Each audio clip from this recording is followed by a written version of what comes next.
ஜோதிட ரகசியங்கள் நேயர்களுக்கு வணக்கம். நான் பாக்யா அசோக், ரேக்கிங் grand master and tarot card. இப்போ நீங்க தனுசு ராசிக்காரர்களா இருந்தீங்கன்னா உங்களுக்கு இப்போ ஒரு மந்திரம் சொல்றேன். இந்த மந்திரத்தை நீங்க ஒரு பேப்பர்ல நீட்டா எழுதி வச்சுக்கோங்க, இல்ல நல்லா கொஞ்சம் ஞாபகம் வச்சுக்கோங்க. இது உங்களுக்கு அதிர்ஷ்டத்தை கொடுக்கக்கூடிய மந்திரமா இருக்கும். ஸோ இது என்ன மந்திரம் அப்படின்னா, ஓம் ஹ்ரீம் ஸ்ரீம் க்ரீம் தாரணி தாராய நமக. இன்னொரு டைம் சொல்றேன், நல்லா நோட் பண்ணி வச்சுக்கோங்க. அந்த வார்த்தைகள் ஒவ்வொன்றும் அந்த உச்சரிப்பெல்லாம் நல்லா ஸ்ட்ராங்கா கொடுங்க. ஓம் ஹ்ரீம் ஸ்ரீம் க்ரீம் தாரணி தாராய நமக. இதுதான் தனுசு ராசிக்காரர்களுக்கு உண்டான அதிர்ஷ்டத்தை அள்ளி தரக்கூடிய மந்திரம். ஸோ இந்த மந்திரம் நீங்க எத்தனை தடவை வேணாலும் எப்ப வேணும்னாலும் நீங்க சாண்ட் பண்ணலாம். சில நேரங்கள்ல உங்களுக்கு ரொம்ப மனக்குழப்பங்கள் இருக்கு, என்ன முடிவு எடுக்கணும்னா தெரியல அப்படின்னா அந்த டைம்ல ரொம்ப டென்ஷன் ஆயிக்காம இந்த மந்திரத்தை கொஞ்ச நேரம் ஒரு 2-3 நிமிஷம் உட்காந்து சாண்ட் பண்ணிட்டு நீங்க யோசிச்சு பாருங்க.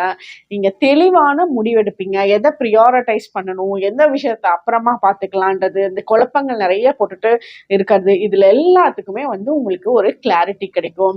ஒரு புதுசா ஏதாவது விஷயங்கள் பண்ணணும்னு நினைக்கிறீங்க, ஒரு புதுசா ஏதாவது கத்துக்கணும்னு நினைக்கிறீங்க அப்படின்னா, என்ன படிக்கிறீங்க அப்படின்னாலும் சரி, எதுக்கா இருந்தாலும் இந்த தனுசு ராசிக்காரர்களுக்கு இந்த மந்திரம் ரொம்ப ஒரு லக்கியான மந்திரமா இருக்கும்.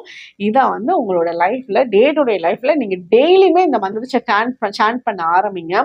நீங்க சாண்ட் பண்ண ஸ்டார்ட் பண்ணி ஒரு 2-3 மாசம் கழிச்சு பாருங்க, கண்டிப்பா நல்ல ஒரு பிளஸ்டான லைஃபா தான் இருக்கும்.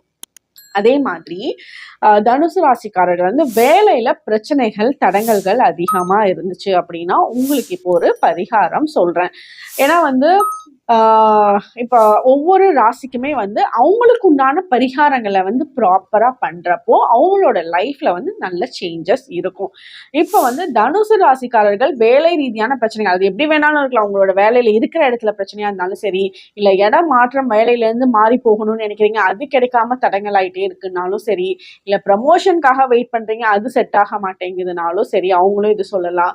இல்ல பெர்மனண்டான வேலை கிடைக்க மாட்டேங்குது, ரொம்ப ஷார்ட் டைம்ல வேலை மாறிக்கிட்டே இருக்க மாதிரி இருக்கு அப்படின்னாலும் சரி, உங்களுக்கு இந்த பரிகாரம் ரொம்ப ஃபேவரபிளா இருக்கும். ஸோ நீங்க தனுசு ராசிக்காரர்கள் என்ன பண்ணணும்னா, சுக்கிரனோட வழிபாடு பண்ணணும்.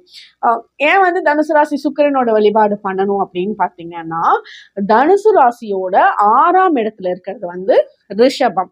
ஸோ அந்த 6ஆம் இடத்தோட ரிஷபத்தோட அதிபதி யாருன்னு பாத்தீங்கன்னா சுக்கிரன். அப்ப நம்ம டைரக்டா சுக்கிரன் உங்களோட வேலைக்கு இவரு தான் எல்லாமே பண்ணுவாரு. ஸோ இவரை போய் நீங்க டைரக்டா இவர் ஒரு டீம் லீட் மாதிரி இவர்கிட்ட போய் டைரக்டா நீங்க கேட்கிறப்ப இவரே நமக்கு பர்மிஷன் கொடுத்து நமக்கு எல்லா வேலையும் ஸ்மூதா பண்ணி கொடுப்பாருன்னு வச்சுக்கோங்க. ஸோ சுக்கிரன் வழிபாடு உங்களுக்கு ரொம்ப ஃபேவரபிளா இருக்கும்.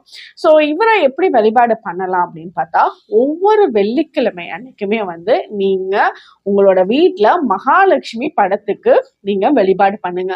அப்போ மகாலட்சுமி படத்துக்கு நீங்க இப்ப நான் உங்களுக்கு ஒரு மந்திரம் சொன்னல, அந்த மந்திரத்தை இந்த இடத்துல யூஸ் பண்ணி ஒவ்வொரு ஃப்ரைடேவும் உங்களோட வீட்டுல மகாலட்சுமி படத்துக்கு வழிபாடு பண்ணுங்க. அந்த இடத்துல பூ வச்சு வழிபாடு பண்ணுங்க. வாசனை திரவியங்கள் அந்த இடத்துல யூஸ் பண்ணி வழிபாடு பண்ணுங்க. நல்ல ஒரு வாசம் வர அகர்பத்தி, அதுவும் மெயினா ரோஸ் ஃப்ளேவரோட அகர்பத்தி அந்த இடத்துல வச்சு நீங்க வழிபாடு பண்றது. நீங்க சுக்கிரனோட இதுல பண்ணீங்கன்னாலும் இன்னும் ஃபேவரபிளா இருக்கும். அதாவது வெள்ளிக்கிழமை அன்னைக்கு வர சுக்கிரே ஹோரே டைம் கேலண்டர்ல பார்த்துட்டு அந்த டைம்ல மகாலட்சுமி படத்துக்கு வழிபாடு, அது இந்த மந்திரத்தை சொல்லி பண்றப்போ நீங்க கண்டினியூஸா பண்ணுங்க. இத்தனை வாரம்ட்டு எந்த கணக்கும் கிடையாது. நீங்க ஒரு வேண்டுதல் வச்சு நீங்க கண்டினியூஸா பண்ண ஆரம்பிங்க. உங்களோட வேலையில நல்லா ஸ்ட்ராங் ஆவீங்க. அந்த இடத்துல நல்ல growth இருக்கும். Okay, all the best. Thank you.